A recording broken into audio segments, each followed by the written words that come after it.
કે મસ્તક ઉપર સતીનું જે ભસ્મ લગાડી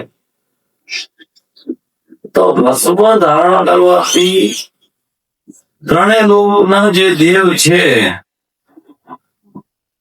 અને જે ત્રિકુંડમાં બ્રહ્મા વિષ્ણુ મહેશ એ ત્રણનો પણ વાસ છે તેમને પણ દુઃખ થયું, શિવજીને પણ દુઃખ થયું અને બાલલાને ત્રિકુંડ કર્યું.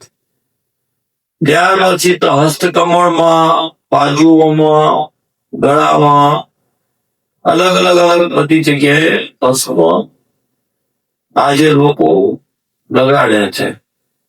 તેવી જ રીતે ચંદનનું પણ ત્રિપુંડ થાય, ભસ્મનું થાય,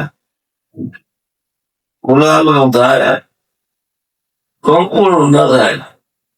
કારણ સતી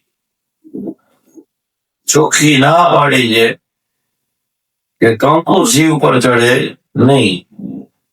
એક વખત ભૂલથી ચડ્યું હતું તો તેમને એ રક્ત જોઈ અને ગભરાઈ ગયા હતા. ત્યારથી શિવજીને કીધું કે આજ પછી તમારા ઉપર કંકુ કોઈ જણાવે નહીં. માટે આજે જેટલી પ્રિય ભસ્મ છે અને આજે આપણે મહાકાલેશ્વરમાં ભસ્મ આરતી કહીએ, ભસ્મ આરતી સાચી, પણ ભસ્મ આરતીમાં ખરાબ વિચાર નહીં રાખવાના કે જે છેલ્લો મુર્દો બને એની ભસ્મ ચારીને આવે છે. તે વાત રહસ્યવાદી છે.